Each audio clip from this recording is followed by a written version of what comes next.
Governor of Tamil Nadu, Sri R.N. Raviji, Chief Minister of Tamil Nadu, Sri M.K. Stalinji, Union Minister, Sri L. Muruganji, other ministers and dignitaries, Vice Chancellor of Anna University, Dr. R. Velrajji, my young friends, their parents and teachers. அனைவருக்கும் வணக்கம்.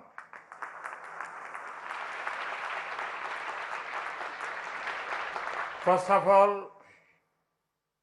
congratulations to all those who are graduating today in the Anna University's 42nd convocation.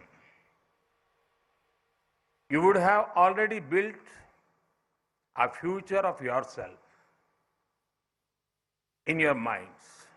Therefore, today is not only a day of achievements, but also of aspirations.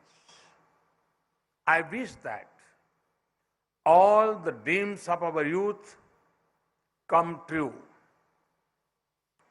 This is also a special time for teaching staff and non-teaching staff, support staff at Anna University. You are nation builders who are creating the leaders of tomorrow. You have seen many batches come and go, but each batch is unique. They leave their own set of memories. I specifically wish the parents of those who are graduating today.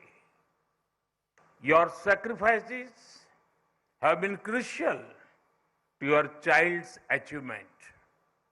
Today, we are here to celebrate the achievements of our youth in the vibrant city of Chennai.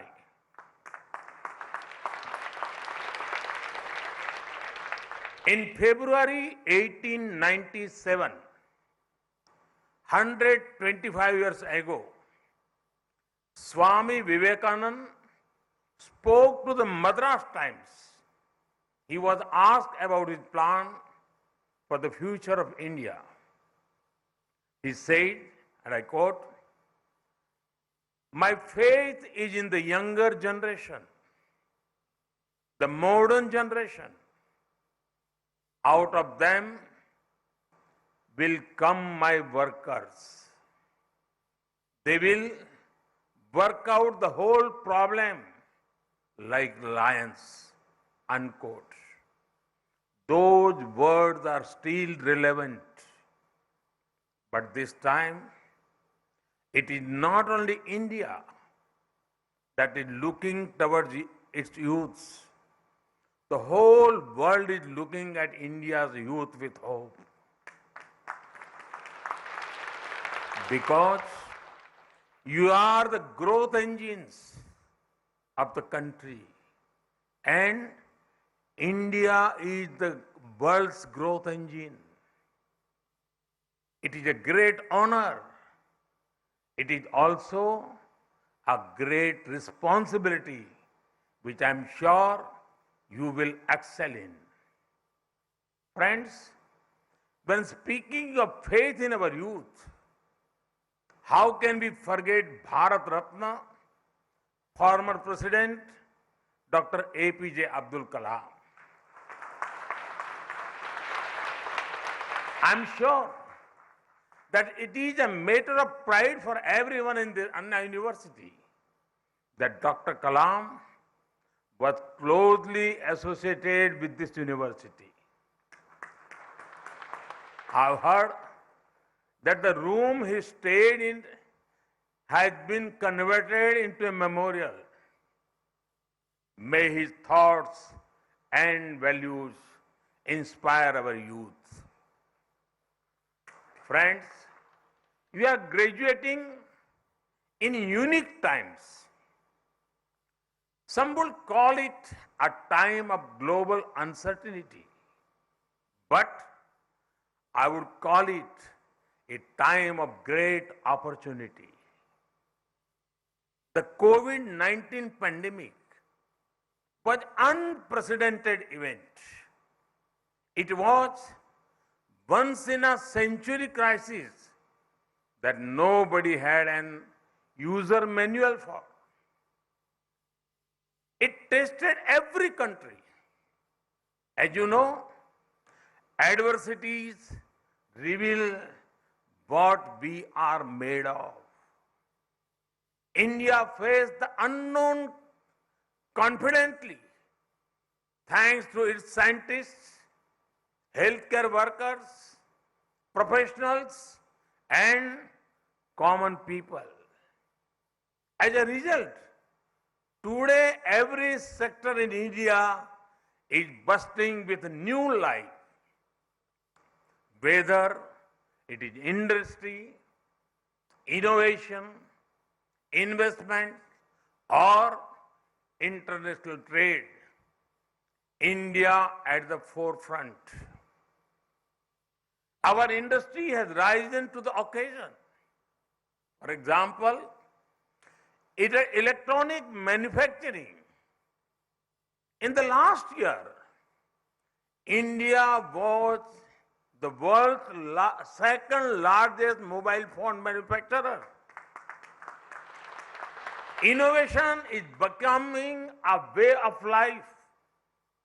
In just the last 6 years, the number of recognized startups increased by 15,000%. Yes, you heard that right. 15,000%.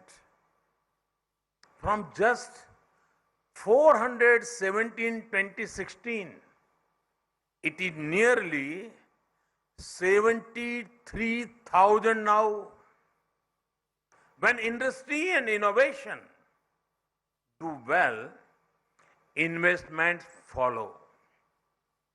Last year, India received a record FDI of over $83 billion. Our startups too received record funding post-pandemic. Above all this, India's position in the international trade dynamics is at its best ever. Our country recorded the highest ever exports of goods and services. We expected food grain at a crucial time for the world. We recently signed a trade deal with UAE to our west and with Australia to our east. India is becoming a vital link in global supply chains. We have the chance to make the greatest impact now as India is converting obstacles into opportunities.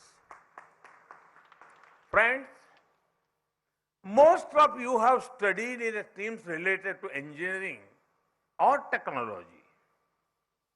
In this era of tech-led disruptions, there are three important factors in your favor.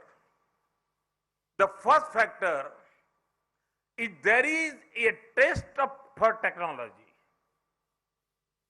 There is a growing sense of comfort with the use of technology.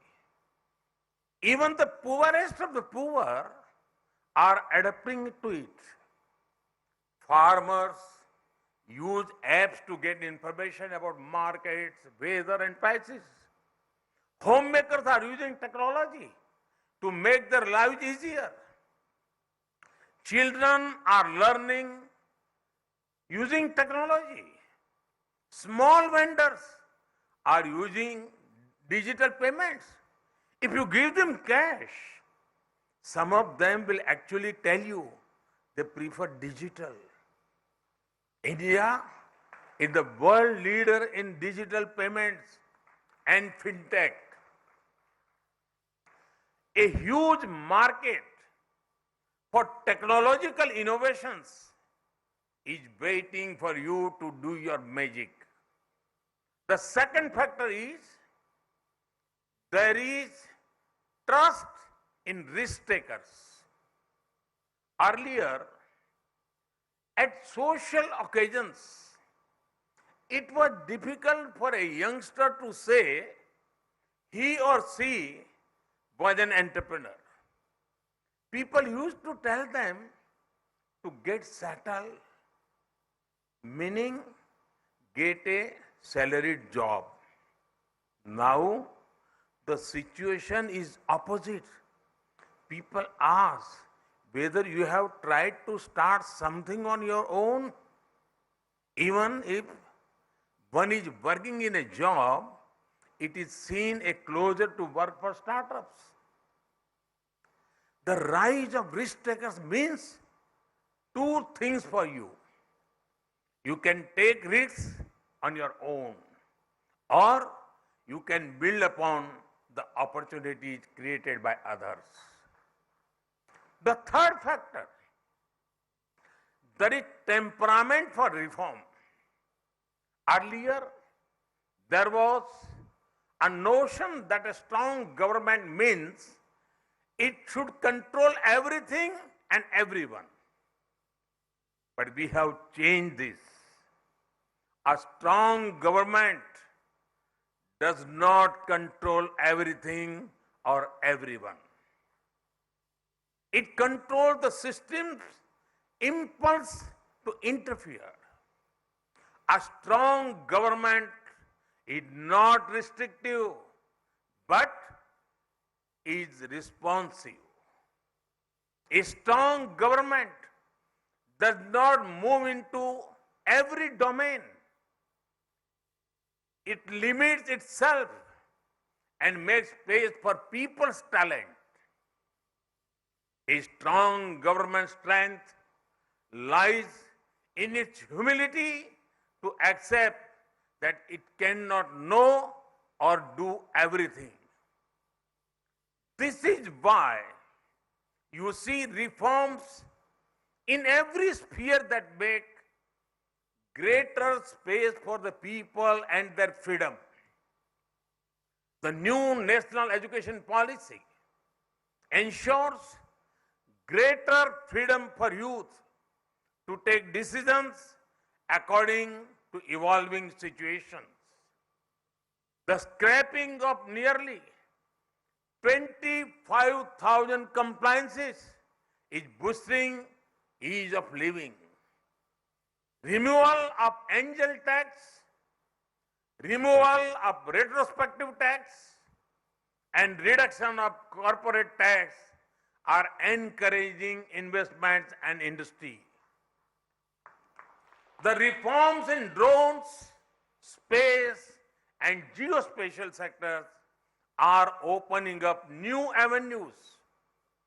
The reforms in the infrastructure sector through PM Gati Shakti Master Plan are creating world-class infrastructure at speed and scale. There is taste for technology, trust in risk takers, temperament for freedom, for reform. All these factors are creating a platform for you where opportunities are created, sustained, and grown. Friends, the next 25 years are crucial for both you and India. It is the Amrit Kal leading up to the 100th year of independence. We are lucky that many young people like you will build their own future as well as India's. So, your growth is India's growth. Your learnings are India's learnings. Your victory is India's victory. So when you make your plans for yourself and your family, remember that you are automatically making plans for India too. It is a historic opportunity that only your generation has. Take it and make the best out of it. Once again, congratulations and all the best. Thank you.